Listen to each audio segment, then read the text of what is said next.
DIIs के आंकड़े देख लेते हैं और यहाँ से भी संकेत अच्छे दिखाई दे रहे हैं, क्योंकि कल के दिन हमने देखा था कि डीआईएस और एफआईएस दोनों की तरफ से ही खरीदारी देखने को मिली। कैश मार्केट में एफआईएस की बात करें तो करीब 1616 करोड़ की खरीदारी हुई है, वहीं डीआईएस ने 1556 करोड़ की खरीदारी उनकी तरफ से देखने को मिली। तो कैश मार्केट में खरीदारी का आंकड़ा है जो कि पॉजिटिव है। यहाँ पर ये 17 मई का आंकड़ा है, हम आपको बता दें, क्योंकि कल ईद के मौके पर भारतीय बाजारों में कारोबार नहीं था, भारतीय बाजार कल बंद थे। तो ये कुछ आंकड़े हम आपको बता रहे हैं। इंडेक्स फ्यूचर की बात करें तो एक बार प्लेट हम गलत सही चला देंगे। ये जो आंकड़ा है 17 मई का नहीं है, ये इसमें थोड़ा करेक्शन कर देंगे, लेकिन बाकी सारे आंकड़े अगर देखें तो इंडेक्स फ्यूचर में 747 करोड़ की बिकवाली का आंकड़ा देखने को मिल रहा है, और बाकी सभी आंकड़े भी आपकी स्क्रीन पर हैं। तो ये कुछ आंकड़े इस वक्त निकल कर आ रहे हैं। तो एफआईएस और डीआईएस के आंकड़ों की भी बात करें तो इस वक्त बेहतर संकेत मिल रहे हैं। लेकिन इन आंकड़ों को देखते हुए और इन क्यूज को देखते हुए आज भारतीय बाजारों में क्या करें, कौन से लेवल्स इंपॉर्टेंट होंगे, ये एक बार समझ लेते हैं। और हमारे साथ निफ्टी और बैंक निफ्टी पर बात करने के लिए डिम्पी कालरा जुड़ चुके हैं। Dimpy, good morning. लास्ट पूरा हफ्ता तो हमने देखा बाजार एक दायरे में ही कारोबार कर रहा था, लेकिन फ्राइडे की क्लोजिंग थोड़ा ऊपरी स्तरों पर हुई है। लेकिन आज की ओपनिंग कैसी हो सकती है और किन लेवल्स पर नजर रखें एक लंबी छुट्टी के बाद? देखिए, मार्केट के अंदर ऐसा कोई डाटा खराब नहीं है पूजा, और मार्केट ने लगातार अपने आप को ये बात प्रूव भी की है। और अगर आप इंस्टीट्यूशनल का डाटा देखेंगे वो भी बढ़कर 47% लॉन्ग हो चुका है, यानी कि एफआईएस का नंबर की मैं बात कर रहा हूँ। अगर आप डीआईएस देखेंगे तो वो भी नियर अबाउट करीब करीब 47% अराउंड है। अगर आप रिटेल देखेंगे तो नियर अबाउट वो भी करीब 52% है, यानी कि सबकी होल्डिंग लॉन्ग साइड पे नियर टू 50% है।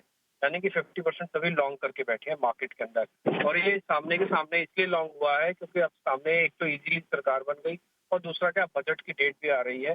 हो सकता है शायद सेकंड या थर्ड वीक में बजट की अनाउंसमेंट हो जाए, तो उससे पहले की एक राउंड ऑफ बाइंग हो सकता है मार्केट के अंदर स्पेसिफिक स्टॉक्स होते हुए दिखे। रही बात इंडाइसिस की, देखिए इंडाइसिस के अंदर एक बात समझ लीजिए कि जब तक 550 वाली रेंज हम क्लोजिंग बेसिस पे पार नहीं करेंगे, तब तक शॉर्ट्स वालों का पूरा डर नहीं बैठेगा। कल के अगर आप क्लोजिंग यानी कि लास्ट क्लोजिंग चेक करेंगे तो 450 की क्लोजिंग हुई है, 23,450 के आसपास की। तो ये रेजिस्टेंस एरिया है एक्चुअली, और यहीं से शुरुआत मानी जाती है। तो करीब 100 पॉइंट मार्केट को भी और न केवल चल के बल्कि क्लोज करके दिखाना होगा। एक चीज ध्यान रखिएगा, सोमवार को हमारे बाजार तो बंद थे लेकिन इंटरनेशनल मार्केट्स खुले थे। और अगर वहां पे देखेंगे तो इस सेकंड डे का यानी कि 2 दिनों का एक साथ में रिफ्लेक्शन आपको आज इंडियन मार्केट्स में दिखेगा। तो हो सकता है आज सुबह हम 550 वाली रेंज को भी पार कर जाए, लेकिन वो क्लोजिंग बेसिस पर भी चाहिए, उसके बाद सेलिंग ना आ जाए। एक और चीज, fresh long position bank Nifty दोनों के अंदर देखी है। नए वालों को भी आना नहीं चाहिए, नए वालों को ना थोड़ा डिप में आना चाहिए। मैं उसकी वजह बता सकता हूँ। तो मार्केट थोड़ा स्लो हो गया है बिकॉज ऑफ वॉलेटिलिटी इंडेक्स गिर गया है। और दूसरा क्या है, मार्केट के बजट का जो ट्रिगर है वो थोड़ा भी दूर है, और उससे पहले काफी समय है मार्केट के पास। ठीक, तो एक तभी एक्सपायरी भी दूर है, 27 तारीख की डेरिवेटिव एक्सपायरी है अभी भी। तो नियर बाय का कोई मेजर ट्रिगर नहीं है जिसकी वजह से बाजार शॉर्ट कवरिंग से शॉर्ट्स को ट्रैप कर दे। और कोई बड़ी बात नहीं कि शॉर्ट्स वापस से प्रेशर बनाए और नीचे मार्केट को नीचे की तरफ धकेल दे। इसलिए कोई भी बाइंग ऑन डिप ज्यादा सही रहेगा बजाय सीधा सीधा पोजीशन लेके। लेकिन जिनके पास है उनको तो डरने घबराने की चिंता नहीं, उनका जो ट्रेलिंग स्टॉप लॉस सबसे वन ऑफ द बेस्ट तरीका है, वो लगा के रखें। उनके लिए 22,300, 22,200 दो एक इम्पोर्टेंट सपोर्ट एरिया हो गए। और ऊपर जाते समय पहले 500 फिर 550, ये एरिया अगर पार हो जाएंगे तो फिर नए लेवल की आप मार्केट के अंदर देखेंगे।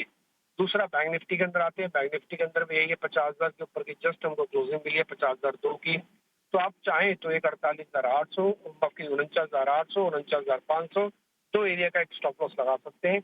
जो पुराने वाले लोग हैं, नए वाले लोगों को भी डिप में ही आना चाहिए, सीधा सीधा परचेज नहीं करना चाहिए अभी भी।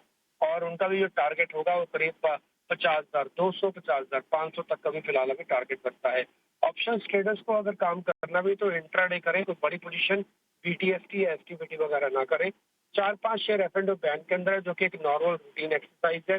एफआईसी होल्डिंग में करीब करीब 1% उनकी होल्डिंग और बढ़ी है, वो 47% हो गया, 46% लॉन्ग से। और ऐसा कोई डाटा नेगेटिव और बहुत ज्यादा एग्रेसिव नहीं है। आज ग्लोबल मार्केट्स के सेटअप को देखते हुए हम फ्लैट टू पॉजिटिव बोल सकते हैं। इनफैक्ट थोड़ा गैप के साथ भी बोलेंगे क्योंकि हमको मंडे का भी कैचअप करना है। तो उसके बाद हो सकता है बाजार एक साइडवेज हो जाए। तो फिलहाल जब तक 550 पार नहीं होता तो बड़ी पोजीशन को कैरी ना करें।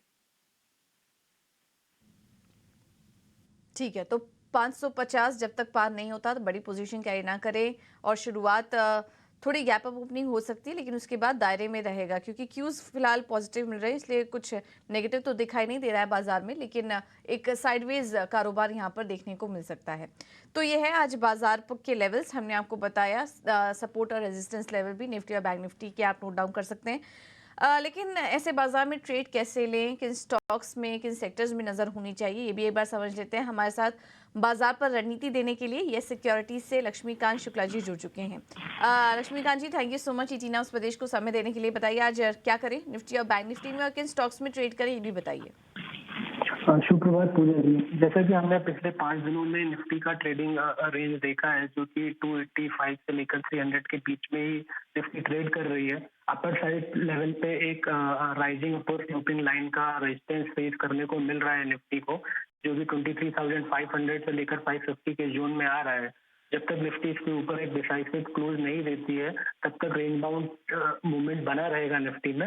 हालांकि निचले स्तर पे 23,300 से लेकर 23,200 तक का सपोर्ट भी दिखाई दे रहा है, और मुझे लगता है कि निफ्टी इस सपोर्ट को मेंटेन करेगी और ज्यादा दिनों तक ये साइडवे मूवमेंट ट्रेड नहीं कर पाएगी और हमें एक अपसाइड का ब्रेकआउट मिलेगा। तो अगर निफ्टी 23,500 के ऊपर की क्लोजिंग देती है, तो हमारे जो नेक्स्ट लेवल रहेंगे वो 23,750 से लेकर 24,000 तक के रहेंगे, और जो हमारा जो सपोर्ट रहेगा, जो मेजर सपोर्ट है, वो 23,200 रहेगा। यही हाल बैंक निफ्टी का भी है। बैंक निफ्टी भी अपर लेवल्स पे सेलिंग प्रेशर फेस कर रही है।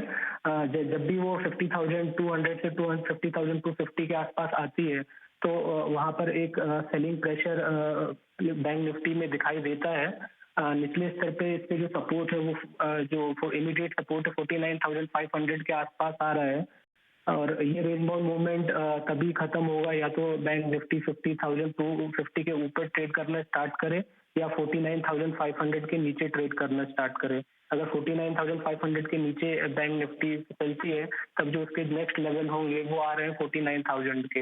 हालांकि अगर हम ब्रॉडर मार्केट को देखें तो वो आउट परफॉर्म कर रहे हैं, और जो हमारे थीमेटिक सेक्टर हैं जैसे कि डिफेंस हुआ, इंश्योरेंस हुआ, शुगर हुआ, ये आउट परफॉर्म कर रहे हैं। तो मुझे लगता है कि आने वाले समय में हमारे मार्केट में तेजी बनी रहेगी।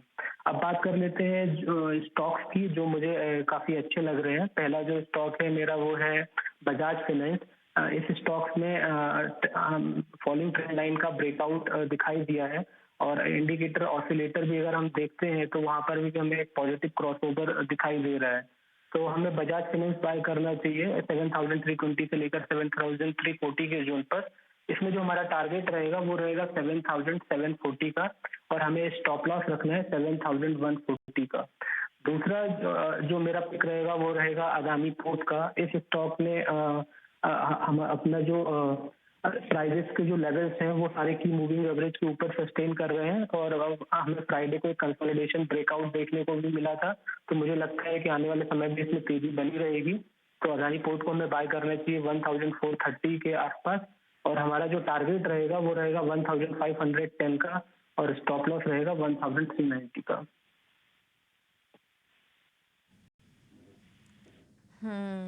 बिल्कुल। तो अदानी पोर्ट्स 1510 के टारगेट के लिए, बजाज फाइनेंस भी अच्छा लग रहा है आज के लिए, यहाँ पर भी आप नजर रख सकते हैं खरीदारी करने के लिए। थैंक यू लक्ष्मीकांत जी समय देने के लिए और ये रणनीति सुझाने के लिए। एक छोटे